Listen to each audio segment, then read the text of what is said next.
तो आगे हमें बताया जाता है इस दुनिया के बारे में। इस दुनिया में कोई भी कल्टीवेशन नहीं होता है। दुनिया में कल्टीवेशन के मुकाबले काफ़ी कम पावर होती हैं। यहाँ पर ज़्यादातर नॉर्मल फैमिली और कुछ जानी मानी बड़ी फैमिली के पास ही पावर होती हैं। यहाँ के ज़्यादातर लोग अपनी पावर मेंटली और फिजिकली ही बढ़ाते हैं। ये सारी जानकारी विपिन को अपनी फैमिली की लाइब्रेरी से पता चलती हैं। तभी विपिन कहता है कि मुझे इस दुनिया के बारे में जितना पता चला है कि इस दुनिया में कोई भी पावरफुल टेक्निक शायद ही मुझे मिले, लेकिन मुझे हार नहीं माननी है। मुझे जल्द से जल्द कोई ना कोई टेक्निक ढूंढनी ही होगी। अगर मुझे कोई पावरफुल टेक्निक नहीं मिली तो जब मैं मैन वर्ल्ड में वापस जाऊंगा तो मैं अपना कल्टीवेशन भी नहीं बढ़ा पाऊंगा। इसी तरह वो वहाँ के ज़्यादातर बुक्स को देखने लगता है। तभी वो एक एक करके सारी बुक्स को देखने लगता है, लेकिन उसे कोई भी काम की चीज़ नहीं मिलती है। और वो सोच रहा होता है कि मुझे यहाँ कुछ भी नहीं मिल रहा है। मैं इतनी देर से ढूंढने की कोशिश भी कर रहा हूँ, फिर भी मुझे कुछ नहीं मिला। मुझे तो यहाँ की कुछ बुक्स की लैंग्वेज भी समझ में नहीं आ रही। तभी सीन शिफ्ट होता है और विपिन लाइब्रेरी से बाहर आ जाता है। वो वहाँ से जा ही रहा होता है, लेकिन तभी एक गार्ड उसके पास दौड़ते हुए आता है और कहता है, अरे यंग मास्टर, आप कहाँ थे? मैं इतनी देर से आपको ढूंढ रहा था, जल्दी चलिए, आपके फादर ने आपको बुलाया है। तभी विपिन कहता है, हाँ मैं पढ़ते पढ़ते कुछ ज़्यादा ही बिजी हो गया था, तभी मेरे को टाइम का पता भी नहीं चला। तभी विपिन वहाँ से जाने लगता है और कहता है, सिस्टर ने मुझे बस 1 महीने का टाइम दिया है कर्ण को ख़त्म करने का। अगर मैंने जल्दी कुछ नहीं किया तो वो शायद मुझे भी मार दे। ऐसे ही सोचते सोचते वो सिस्टम से पूछता है, अरे सिस्टम, मुझे ये बताओ, जो मेरे पास सिस्टम करने वाली स्किल है, क्या मैं उससे फाइट कर सकता हूँ क्या? तभी सिस्टम उसे बताता है, सॉरी होस्ट, लेकिन आप इस स्किल को इस वर्ल्ड में यूज़ नहीं कर सकते, तो आप इसे फाइट करने के बारे में तो आप छोड़ ही दो। ये सब सुनकर तो विपिन का दिमाग ही ख़राब होने लगता है और वो कहता है, इस वर्ल्ड में तो मेरे पास एक ही स्किल थी और वो भी मैं इस वर्ल्ड में यूज़ नहीं कर सकता। सही में यार, इस दुनिया में तो मेरे साथ नाइंसाफ़ी हो रही। तभी हमें दिखाया जाता है कि वहाँ कुछ लोग गॉसिप कर रहे होते हैं कि सिटी लॉर्ड और कर्ण में से कौन बेटर है।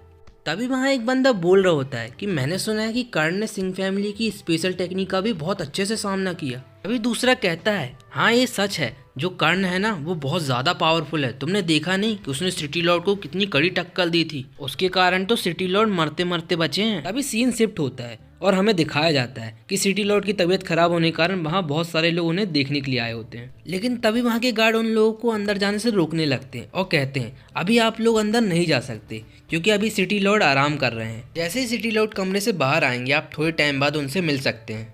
ये सब देखकर तो विपिन सोच रहा होता है, उस कमीने काटने के कारण ये सब हो रहा है, मुझे जल्द से जल्द कुछ ना कुछ तो करना ही होगा। तभी उसे याद आता है उस दिन की लड़ाई के कारण उसके फादर की तबीयत बहुत ज़्यादा ही खराब हो जाती और उसे अपने फादर की चिंता होने लगती। तभी वो दौड़ते हुए दरवाजा को जोर से खोल देता है और कहता है, फादर आप ठीक हो ना? लेकिन तभी वो देखता है कि उसके फादर और नीलू के फादर आपस में मज़े से बात कर रहे होते हैं। लेकिन तभी नीलू के फादर विपिन को देख लेते हैं और उससे कहते हैं, अरे विपिन, तुम भी यहाँ आ गए, हम अभी तुम्हारी और नीलू की शादी के बारे में ही बात कर रहे थे। तभी सिटी लॉर्ड चिल्लाते हुए कहता है, हाँ हमने शादी की सारी बात कर ली है और शादी की अगली डेट भी फिक्स हो गई है। तभी नीलू के फादर कहते हैं, पर सिटी लॉर्ड, वो कर्ण ने तो कहा है कि वो शादी को नहीं होने देगा। लास्ट में जाते जाते हुए भी उसने कहा था कि वो 1 महीने बाद बाप से बदला लेने जरूर आएगा। ये सुनने के बाद सिटी लॉर्ड एक तीखी सी स्माइल देता है और कहता है, तुम्हें क्या लगता है कि इस बार वो मेरे पास आएगा और मैं उसका सामना नहीं कर पाऊंगा? अगर वो कमीना मेरे सामने भी आया ना तो मैं उसे जान से मार दूंगा। मुझे नहीं लगता कि वो 1 महीने बाद वापस आएगा। अगर वो वापस भी आया तो वो मेरी जाल में फंस जाएगा।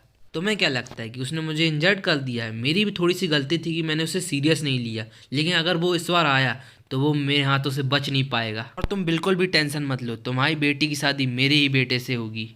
ये सुनने के बाद तो नीली को फादर सिरे लाने लगता है और कहता है, ओह अच्छा ठीक है सिटी लॉर्ड। लेकिन तभी सिटी लॉर्ड आंख सिकोड़ के उसे देखने लगता है और भाई ये सीन तो मेरे को काफ़ी फनी लगता है। नीलू की बाप की तो हालत ही ख़राब हो जाती है। तभी सिटी लॉर्ड कहता है, तुम शादी कैंसिल कराने तो नहीं आए थे ना? अगर तुमने शादी कैंसिल कराने की बात भी की ना तो मैं तुम्हारा मुंह नोच लूँगा। वो बेचारा पहले से ही घबराया रहता है, ये सुनने के बाद तो उसकी जान हलक में आ जाती है। तभी वो कहता है, नहीं नहीं सिटी लॉर्ड, मैं ऐसा कुछ नहीं करने आया था। तभी वो विपिन के कंधे में हाथ रख देता है और उसको मस्का मारने लगता है और कहता है, मैं शादी भला क्यों ही कैंसिल करूँगा, मुझे तो आपका बेटा बहुत ही पसंद है। अगर मैं लड़की होता ना तो मैं आपके बेटे से खुद शादी कर लेता। ये सुनने के बाद तो विपिन अलग ही रिएक्शन देने लगता है। ये सब देखकर सिटी लॉर्ड और नीलू के फादर ज़ोर ज़ोर से हंसने लगते हैं। तभी हमें रात का सीन दिखाया जाता है जहाँ शाम हो गई होती है और नीलू के फादर वहाँ से जाने लगते हैं। जाते हुए वो कह रहे होते हैं, प्लीज़ आप मेरी बेटी का ध्यान रखना, उससे जो भी भूल हुई हो आप उसके लिए उसको माफ़ कर देना। तभी सिटी लॉर्ड कहते हैं, तुम बिल्कुल भी टेंशन मत लो, जैसे ही उसकी शादी मेरे बेटे से हो जाएगी मैं हर ज़रूरत की चीज़ें उसे दूंगा, बस एक बार ये शादी हो जाए। ये सब करते करते टाइम का पता ही नहीं चलता और शाम हो जाती है। नीलू के फादर के जाने के बाद विपिन कहता है, फादर कर ने हमें बस 1 महीना ही दिया है, इससे पहले वो कुछ करे हमें ही पहले उसका रास्ता साफ करना पड़ेगा। लेकिन तभी सिटी लॉर्ड थोड़ा कमज़ोर सा लगने लगता है, क्योंकि भले ही सबको लग रहा हो कि वो ठीक है, लेकिन वो ठीक होने का बस नाटक कर रहा था, क्योंकि उनको बहुत सारी इंजरी है जो इतनी जल्दी ठीक नहीं हो सकती। तभी विपिन फादर को संभालते हुए कहता है, फादर आप ठीक हो ना? तभी सिटी लॉर्ड कहता है, मैं ठीक हूँ बेटा, बस मुझे थोड़ी सी कमजोरी सी लग रही है। तभी वो अपने फादर को कमरे के अंदर ले जाता है, क्योंकि उसको बहुत सारी इंजरी हो गई थी। वो जल्दी से अपने फादर को बेड में बैठाता है। तभी सिटी लॉर्ड विपिन से कहता है, बेटा मैं बस इतनी देर से ठीक होने का नाटक कर रहा था। वो कर्ण है ना, वो सच में बहुत ज़्यादा पावरफुल है। उसने मुझे जो इंजरी दी है ना, वो बस बहुत ज़्यादा गहरी है। मुझे नहीं लगता कि मैं कुछ ज़्यादा दिन तक जी पाऊँगा। मेरे मरने के साथ साथ मेरे सारे दुश्मन, यहाँ तक कि अपने लोग भी तुम्हारे खिलाफ हो जाएंगे। और वो जो तुम्हारा फादर इन लॉ जितना सीधा दिखता उतना है नहीं, वो ज़रूर हमारी फैमिली के खिलाफ कोई ना कोई साजिश कर रहा है। इसलिए बेटा तुम आज रात को यहाँ से भाग जाना, नहीं तो तुम्हारी जान भी खतरे में आ जाएगी। ये सुनने के बाद तो विपिन भी थोड़ा सा उदास हो जाता है। अभी सिटी लॉर्ड कहता है, जाने से पहले मैं तुम्हें कुछ देना चाहता हूँ। तभी वो एक बॉक्स को खोलता है और उसमें से एक गोल आकार की प्लेट निकालता है। तभी वो विपिन को बताता है, तुम्हें पता है इस प्लेट का हमारी फैमिली से कितना पुराना इतिहास रहा है। ये प्लेट सदियों से हमारे पूर्वजों के पास है। इसी प्लेट से हमें फैमिली की स्पेशल टेक्निक मिली थी। टेक्निक पीढ़ी दर पीढ़ी आगे बढ़ती आई है, इसलिए आज मैं ये तुम्हें दे रहा हूँ। लेकिन आज तक कोई भी इसकी पूरी एनर्जी को सोख नहीं पाया है। लेकिन जैसे ही वो प्लेट विपिन के हाथ में आती है, विपिन को एक अलग सी एनर्जी का एहसास होता है। तभी सिस्टम उसे बताता है, ये एक जेट टैबलेट है, इसकी पावर्स को आज तक कोई नहीं सोख पाया है, लेकिन आपके पास तो सिस्टम है, आप तो ये सब कर सकते हैं। अभी सिस्टम उसे सही तरीके से बताता है कि इस टैबलेट को जेट टैबलेट कहते हैं और ये बहुत ज़्यादा ही पावरफुल होता है, जिसके कारण इसकी पावर को आज तक कोई नहीं सोख पाया है। लेकिन आपने सिस्टम की मदद से इसकी पूरी पावर को सोख लिया है। तभी सिटी लॉर्ड विपिन से कहते हैं, बेटा तुम यहाँ से जाने के बाद अपना पूरा जीवन खुशी खुशी जीना, अपने ऊपर किसी भी प्रकार की हीन भावना नहीं आने देना, और वापस बदला लेने का तुम बिल्कुल भी मत सोचना। मुझसे ये वादा करो कि तुम यहाँ वापस बिल्कुल नहीं आओगे। तभी विपिन फादर से कहता है, फादर इस प्लेट में इतने क्रैक क्यों आ रहे हैं? ये देखकर उसके फादर काफ़ी शौक हो जाते हैं और उनके मुंह से खून निकलने लगता है। ये देखने के बाद विपिन कहता है कि फादर आपको क्या हुआ?